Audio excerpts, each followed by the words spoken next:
Então vamos começar. Como o calor está intenso, a gente sabe que é necessário redobrar os cuidados com a hidratação.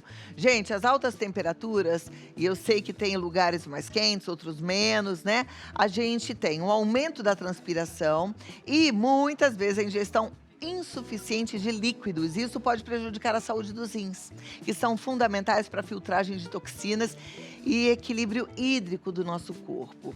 E aí vem os casos de cálculo renal, por exemplo. Você sabe que existe um aumento de 30% nesse período mais quente do ano? Para falar sobre a saúde renal, principalmente no verão, eu recebo um nefrologista que com certeza vai nos ajudar, que é o Dr. Elias Marcos Silva Flato, que já está aqui. Seja muito bem-vindo, obrigada pela sua presença. Um ótimo 2025. Te convidar para sentar aqui e vou sentar aqui do seu lado, doutor. Bater um papo. Vamos lá. Tem muita gente que no verão acaba exagerando e bebe e também bebe álcool, né? E isso também pode prejudicar os rins. É. Bom, a gente, como já nossa avó, nossa mãe dizia, os excessos nunca fazem bem. Seja ela de qualquer substância, até mesmo que possa trazer algum benefício no dia a dia, como a própria água. Mesmo água. Existem pacientes, primeiro que existem casos de intoxicação por água, principalmente em condições psiquiátricas, mas a água é fundamental, então a tolerância e o bom senso é o que prevalece. Importante a gente saber disso, né? A água começa a ficar exagerada a partir de quanto, doutor? Cada pessoa tem uma área de superfície corpórea, então uma pessoa mais gordinha, uma pessoa mais magra, ela tem uma variação e isso representa as nossas perdas insensíveis. Então a gente está aqui conversando, parte do nosso ar exalado tem água, a gente está transpirando apesar de não estar sentindo isso, então a gente tem perdas insensíveis. No calor, principalmente no verão, ocorre um aumento disso. Então não tem um número mágico. O que a gente pode pensar é sempre na cor da urina. A cor da urina mais clarinha, ela fala a favor de um estado de hidratação adequado. Uma hidratação mais necessária com uma cor da urina mais amarelo escura. Perfeito. Dizem que depois de uma certa idade, a partir dos 50, as pessoas começam a ter menos sensação de sede e acabam bebendo menos água. Isso é verdade? Exatamente. Existem o estado mesmo o nosso hipotálamo, o nosso centro da sede, ele começa a ter algumas alterações, exigindo menos da pessoa a busca por água. Existem medicamentos, então a gente pode envelhecer, pode desenvolver algumas condições que necessitem de medicamentos que podem também diminuir e prejudicar a nossa sede. Então é muito importante lembrar pacientes mais velhos ou pessoas que usam certas medicações, principalmente antihipertensivos, para recordar de se hidratar adequadamente. Então, a água precisa ser algo que tem a ver com disciplina, né? Exatamente. Tem que tomar água direitinho. Agora, vamos falar um pouquinho, já que é o nosso assunto principal, que é a saúde renal. Quais são os prejuízos que o nosso rim começa a ter a partir do momento em que a gente descuida dele, começa a tomar menos água, né? De repente, não presta atenção nas possíveis infecções urinárias, enfim, tudo que possa envolver o nosso rim. O rim é um órgão muito silencioso, né? Ele tem uma grande capacidade, uma grande reserva. Então, para ele nos dar sintomas de que alguma coisa está errada com ele, pode demorar muito tempo. Então, o diagnóstico, a prevenção e o diagnóstico precoce altera muito e faz com que a gente tenha perspectivas de tratar e remediar condições que possam ser vistas. Por exemplo, num exame de check-up anual, principalmente as mulheres que tendem a fazer isso praticamente anualmente, ou os homens a partir de 35 anos, se não tiverem fatores de risco, dois exames são muito importantes para avaliar o rim. Um é o exame de sangue chamado creatinina e o outro de urina, que a gente pode avaliar a perda de proteína na urina, a microalbuminúria. São exames simples que qualquer laboratório consegue fazer e a gente consegue detectar precocemente. Então isso é muito importante, a gente pode começar por aí. Outros medicamentos de uso de fácil acesso na farmácia uma dor na coluna, uma dor na perna, bateu, inflamou, anti-inflamatórios, o uso exagerado deles, não supervisionado por automedicação, pode trazer grandes prejuízos renais também. E a detecção precoce de doenças sistêmicas, né, como hipertensão, diabetes, obesidade, cessação do tabagismo, são todas as condições fundamentais para a gente partir de uma conversa de saúde renal. Com isso, a gente vai trabalhando, não precisa inicialmente ser um especialista, qualquer médico, um ginecologista, um endocrinologista, um clínico geral, é capaz de fazer um diagnóstico precoce e dar as orientações que a gente vem passando por aqui.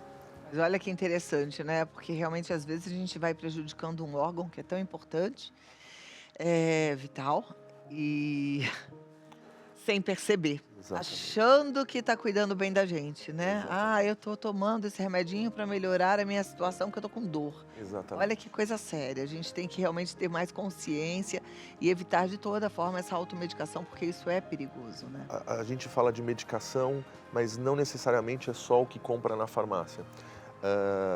A gente tem que lembrar que, às vezes, a diferença do remédio e do veneno é só a dose.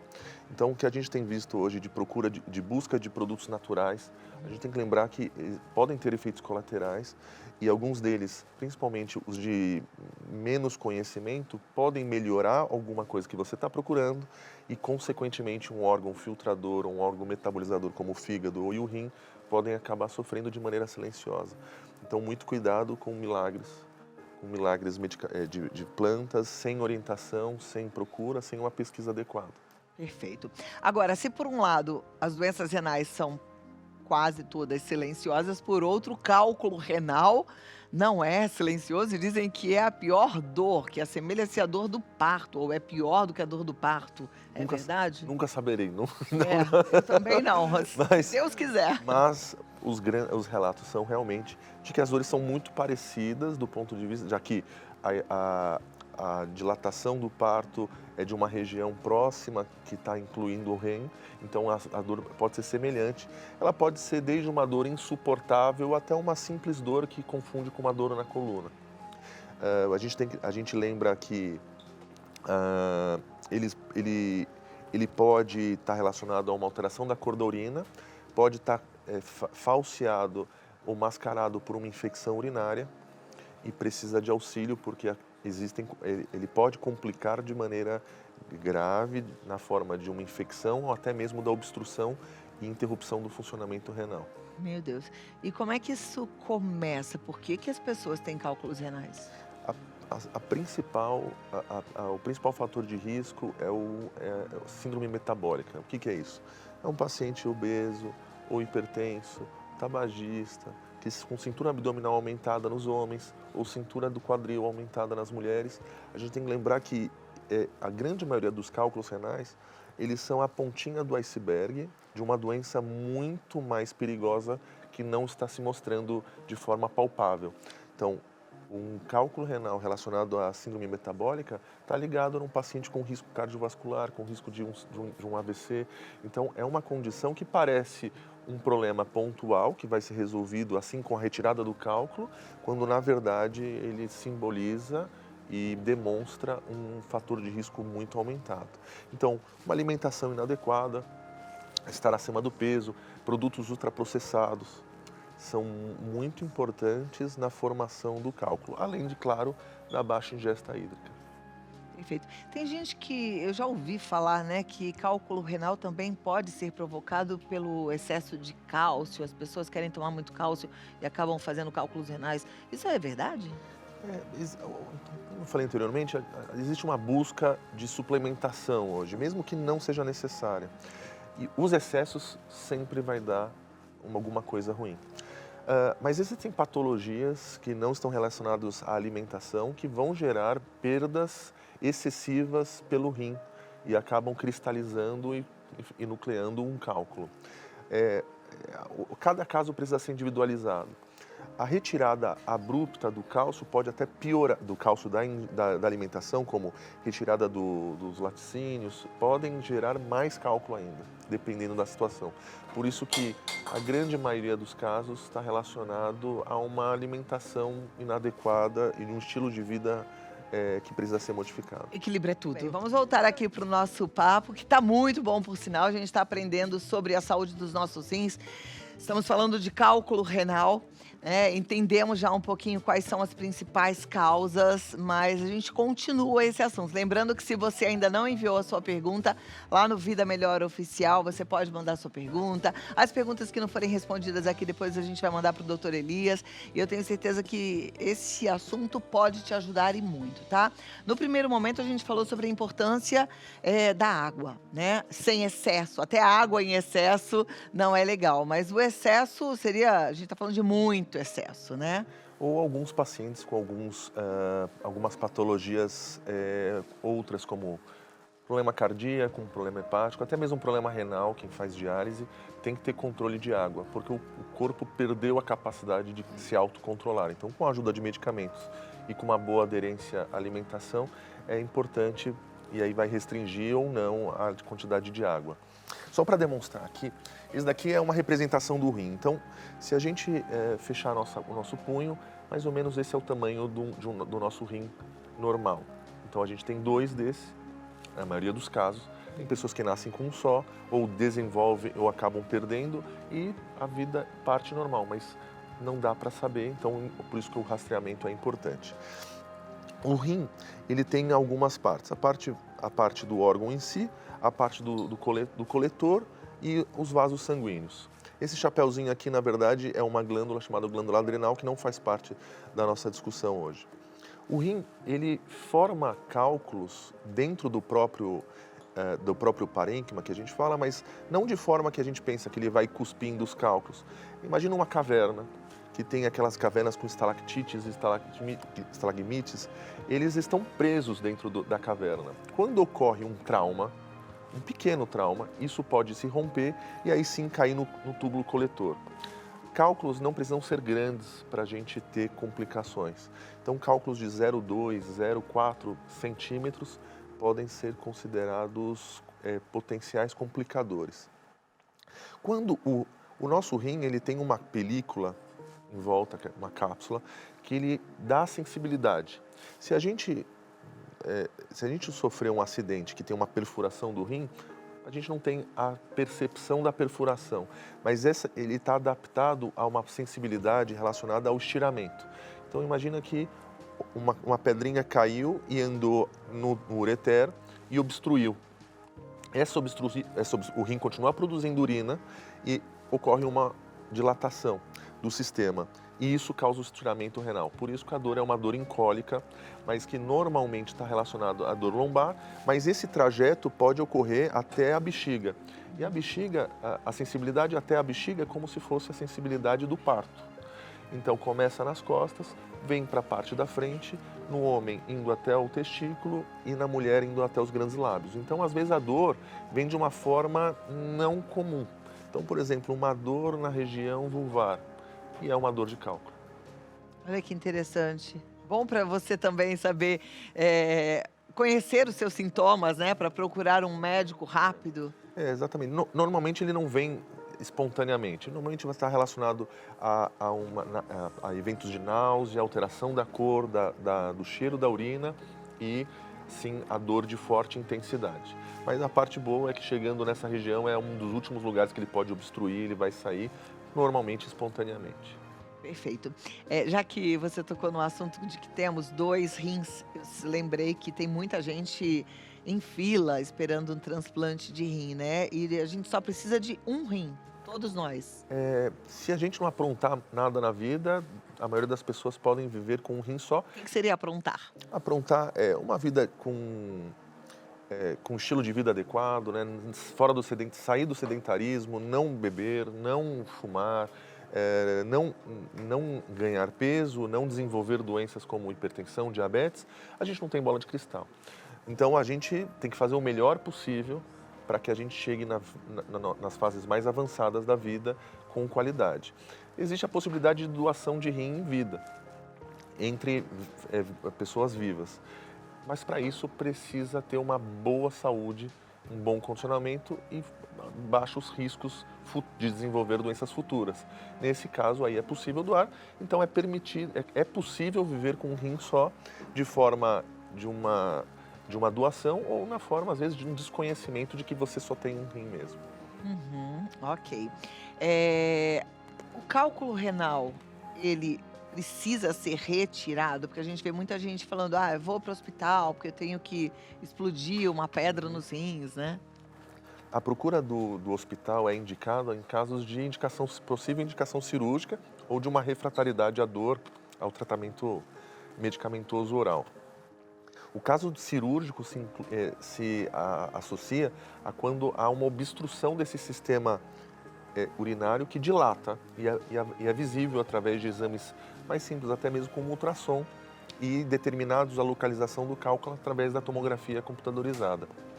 Se ocorrer essa obstrução e ela estiver tendo comprometimento local, pelo menos, é indicado a retirada do cálculo, sim. Mas é a minoria dos casos. A maioria deles expele sozinho e a pessoa muitas vezes nem soube que era uma dor de cálculo e pensava que era uma dor de lombar, que é muito comum também. Eu achava que a dor era na hora de expelir o cálculo. Na maioria das vezes, é só um incômodo na hora de expelir. A dor em si está relacionada à dilatação do sistema. Então, toda vez que ocorre a dilatação, ocorre uma... Porque teve uma obstruçãozinha igual você explicou. Exatamente.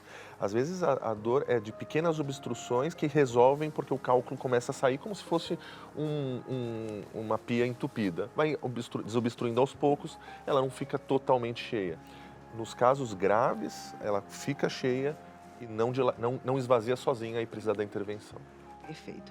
Agora, assim, a gente tem muita gente assistindo ao programa que, de repente, nem tem cálculo renal, mas fica preocupada porque tem outras coisas que pode, de repente, acarretar um problema sério nos rins, que são as infecções urinárias de repetição. Tem muitas pessoas mais maduras que têm, inclusive, já a infecção urinária por conta de uma incontinência urinária. Isso tudo precisa ser, de fato, tratado? Isso tudo pode levar um prejuízo maior para os rins? Eu gosto de trazer polêmicas porque é o que chega no consultório e quando a gente conversa, a pessoa desconhece totalmente esse fato. Constar urina com bactéria ou alteração da característica dela não quer dizer que é uma condição que precisa ser tratada. Então é muito comum a mulher, por características anatômicas, perfil de hormonal, por exemplo, ter bactérias vivendo na urina. Não é uma situação normal, mas é uma situação possível que não pode não exigir tratamento. A gente trata os casos, a exceção seria a gravidez. Uma mulher grávida, com presença de bactéria na urina, tem que ser tratada. Porque pode existir bactéria na urina sem sintomas, Exatamente. sem dor, sem desconforto? Sim. Se não for grávida, a gente também não trata, na grande maioria dos casos. Existe um motivo, então a mulher tem uma uretra menor, tem alteração hormonal, isso causa desbalanço local e pode ter uma invasão de uma bactéria. Mas se ela estiver vivendo de maneira harmoniosa, como na nossa pele, como no nosso intestino, até mesmo ocupando o lugar de uma bactéria mais virulenta, a gente não precisa tratar. Então, muitas vezes chega no consultório, caso de infecção urinária de repetição, que na verdade não eram infecções, eram colonizações que naqueles momentos não precisavam ser tratados. E por que a gente não trata? Porque a nosso arsenal terapêutico antimicrobiano ela é limitado e as bactérias costumam desenvolver resistência. Se em casos de não necessidade a gente usar essas ferramentas, a gente pode, no momento mais necessário, acabar tendo que usar antibióticos mais fortes de uso hospitalar e até mesmo com complicações tóxicas para os outros órgãos. Então peraí, deixa eu ver se eu entendi. Muitas vezes essas infecções urinárias tratadas não precisam ser tratadas e aí a pessoa vai criando resistência ao antibiótico. Exatamente. Então, por ter uma bactéria na urina, a gente é muito comum pegar um exame de urina uma urocultura que pede de rotina e encontrar alguma coisa e receber no consultório como, olha, o meu médico não consegue destruir essa bactéria. Aí a gente pergunta sobre os sintomas, ela fala, não, nunca tive sintoma. Quais são os sintomas? Ardência na hora de urinar, idas ao banheiro com vontade de urinar, chegando lá é só uma gotinha e sai do banheiro, já volta aquela sensação, incômodo no pé da barriga, às vezes mesmo dor lombar, febre ou alterações de sangramento na urina podem ser sinais de infecção urinária. Se a pessoa não apresenta nada disso, às vezes a melhor opção seria observar. Mas lembra, a exceção é a gestação. Mulher grávida não pode ter essa condição. Perfeito. Agora, quando a infecção urinária, até as de repetição, elas ficam graves, perigosas para o rim? Infecção urinária com febre é uma situação grave que já mostra que a infecção está alta, que a gente fala. É uma infecção do sistema urinário alto, incluindo o rim. É uma pielonefrite. Infecção urinária baixa não tratada, então aquela pessoa que acha que foi era só um corrimento, era só uma ardênciazinha, era só uma situação que ela, vou ter um médico na semana que vem, eu vou deixar para ir lá, isso pode complicar. Então, na presença de sintomas, procure um auxílio médico. Se persistir ou falha de tratamento ou não e acender na forma de febre, tem que ir para o pronto-socorro sem demora. As infecções altas renais podem trazer complicações a longo prazo, uma vez que ocorrem inflamações de repetição e ocorre uma inflamação local que uma das formas de cicatrização do corpo normalmente é criar fibrose. Então, quando a gente corta o braço, corta a perna, corta qualquer tecido cutâneo, ele vai cicatrizar, mas não é a mesma pele. No rim é a mesma coisa, não é o mesmo órgão, ele não regenera 100%, ele só tapa o buraco. Então, essas infecções urinárias de repetição causando inflamação, seja ela também relacionadas a cálculos ou não, pode trazer consequência no futuro de uma insuficiência renal. Perfeito. Seguinte, você já mandou sua pergunta lá no Vida Melhor Oficial. Daqui a pouco, perguntas e respostas. Como eu sempre falo, é bom você ficar atenta mesmo, que você não tenha uma pergunta. Porque a dúvida de um, gente, é a dúvida do outro. Nosso corpo é muito parecido, né? Então a gente vai aprendendo. Esse momento aqui eu sinto que é sempre muito precioso, porque a gente está vivo, a gente precisa cuidar dessa vida que a gente tem, né? Então, vamos lá. Deixa eu dar um recadinho e já volto aqui no visual já as perguntas. Vamos então às perguntas, doutor. A primeira delas já vai aparecer aqui e é do Antônio Paulo. Diz assim, boa tarde. Quais alimentos devem ser evitados para proteger o rim? Bom, lembra do equilíbrio. Um dos alimentos que acabam em excesso, podem trazer algum prejuízo para o rim e para os outros órgãos, é o sal. Então, o sal de cozinha, o sal do Himalaia, o sal light, todos os sais, eles vão ter componentes que vão alterar a nossa metabolização, controle pressórico, e acabam tendo que ser eliminados. Algumas vezes de forma pelo rim, e isso pode levar a consequências, formação de cálculo, infecção urinária de repetição, hipertensão arterial. E normalmente uma dieta hipersódica está associado a uma dieta desequilibrada, associado a uma dieta rica em carboidratos, de fácil absorção, gorduras poliinsaturadas. Tudo isso leva a uma consequência renal. Claro que quando a gente fala do corpo, a gente não está falando só do rim. Então a gente tem que pensar em tudo isso que um desequilíbrio possa trazer. Outros alimentos, para quem tem problema já no rim conhecido, é muito divulgado a carambola. A carambola é uma fruta típica do norte e nordeste, que é uma fruta muito característica, com aquela forma de estrela quando cortada. Ela é uma fruta que possui uma neurotoxina, que caso não tenha eliminação pelo rim, pode causar complicações graves e até mesmo a morte. Então, a carambola é uma fruta, como qualquer outra, deve ser consumida com moderação, mas essa com maior ainda. Então, se você não sabe a função dos seus rins, não consuma carambola nem em pequenas quantidades. Olha que informação importante, né? Eu amo carambola. Eu também. Eu tenho um pé de carambola em casa.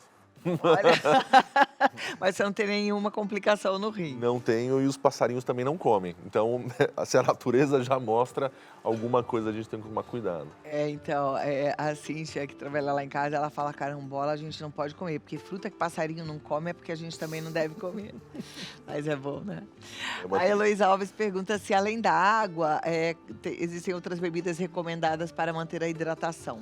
Sim, desde que elas não sejam ultraprocessadas, não há problema, mas com moderação. Então, água, um chá, desde que não seja chá preto, uma vez que chá preto tem cafeína, isso pode trazer outras consequências.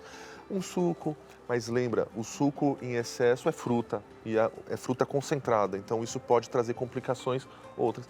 Pode ser qualquer líquido que não seja ultraprocessado e que não seja em grande quantidade. De preferência para água. Ah, uma água saborizada, bota umas gotinhas de limão, não há problema quanto a isso. Perfeito. Porque vamos variando, porque realmente beber muita água às vezes é um problema de rotina. A pessoa precisa entrar aquilo na rotina dela para ela perceber. Toda mudança de rotina é um desafio, né? É verdade. Eu tomo muita água, né, tomo bastante água aqui Tô vendo durante o aqui. programa, eu tomo muita água. Mas foi uma questão de me adaptar à água mesmo. Eu comecei a entender que eu não deveria negar água. Eu trabalhava antes de trabalhar aqui num outro programa e eu ia em vários lugares ao longo de um dia. Então, eu chegava num lugar, alguém falava: "Aceita uma água, um café?".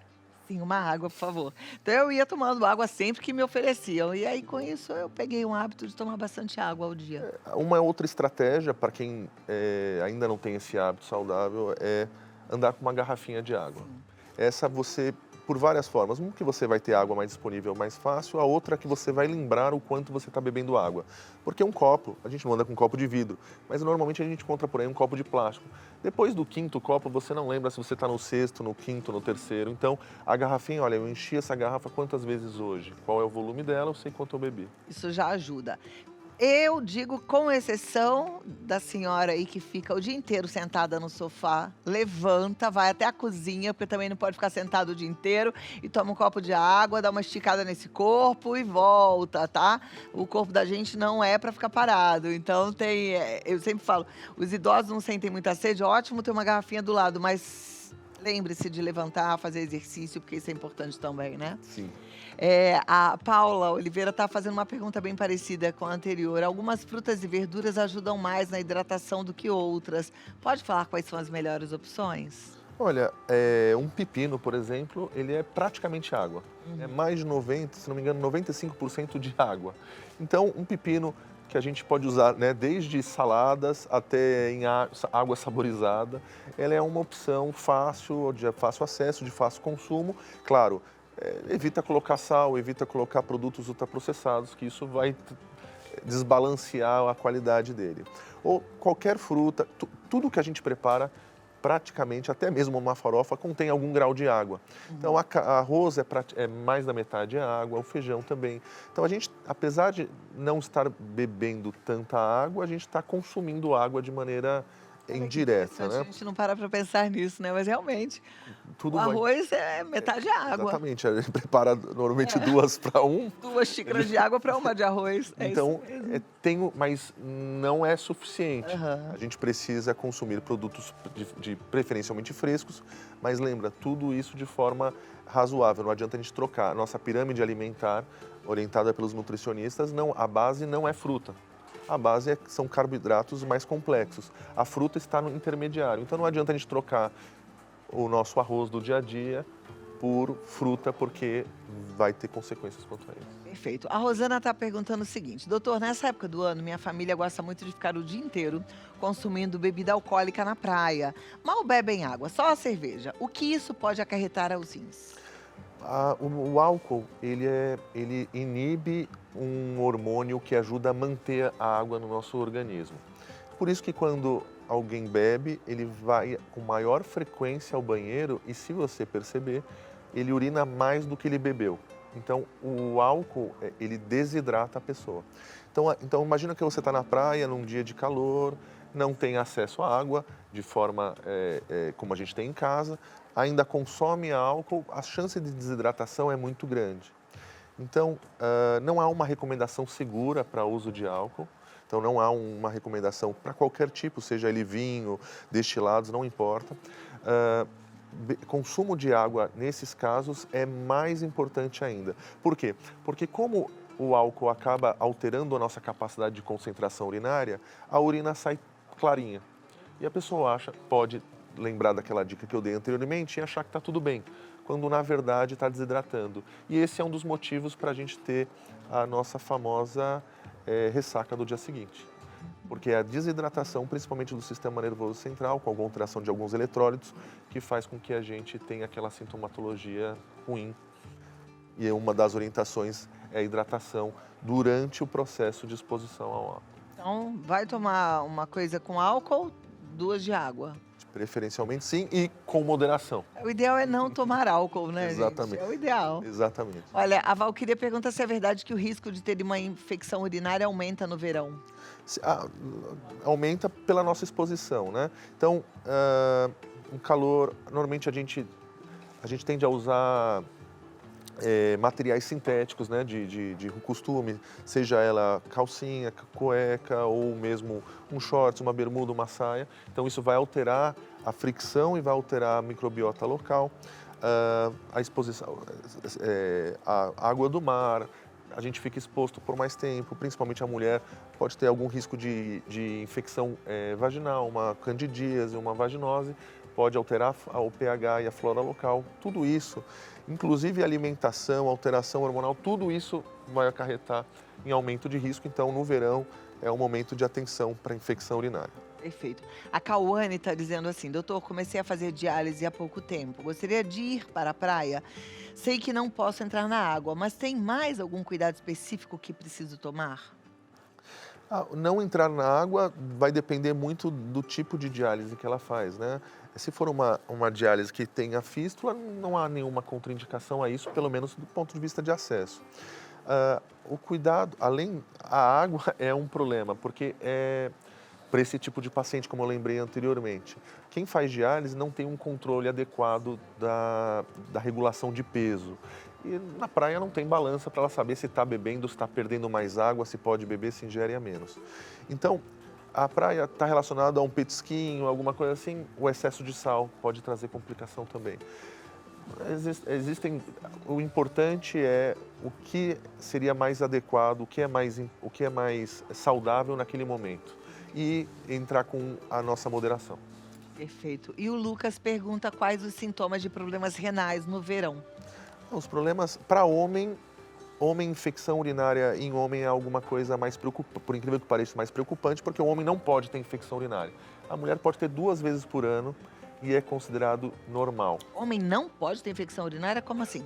Veja, o homem, ele não tem alteração hormonal, não tem um ciclo hormonal. Então, o ciclo hormonal, em momentos, ela protege, em momentos, ela facilita a infecção urinária na mulher. A uretra da mulher, ela não tem um pênis. Então, aquele mecanismo de barreira é menor na mulher, então ela não tem. Então, é mais fácil uma bactéria ascender. Então, um homem não pode ter infecção urinária de forma nenhuma. Quando ele tem, ou é um cálculo, ou é uma próstata aumentada, ou um problema na bexiga. Então, homem no verão com infecção urinária ou com problema renal, homem com algum grau de doença já é um problema, porque ele tem resistência a ir no médico, tem resistência a se tratar. Mas o que vale para a mulher, o que a gente falou até agora, vale também para o homem, só que com atenção dobrada. Perfeito. Olha, o papo foi bom, né? Aprendemos muito. Dr. Elias Marcos Silva Flato, nefrologista, médico pela Universidade 9 de Julho, com vários títulos. O currículo dele é muito extenso, você percebeu aqui, com tanta informação preciosa que ele trouxe. Você deve seguir e acompanhar, porque tem mais informações lá no Instagram, Clínica Enefro, Clínica Enefro. E o WhatsApp, se você quiser já marcar uma consulta, é o 11 9 40 13 0333. 11 9 40 13 0333. Importante é cuidar bem de você. Estar bem parado com o médico faz toda a diferença. Doutor Elias, muito obrigada, foi um prazer recebê-lo. Prazer, meu. E volte outras vezes, viu? Muito obrigado pelo convite. Obrigada, até a próxima.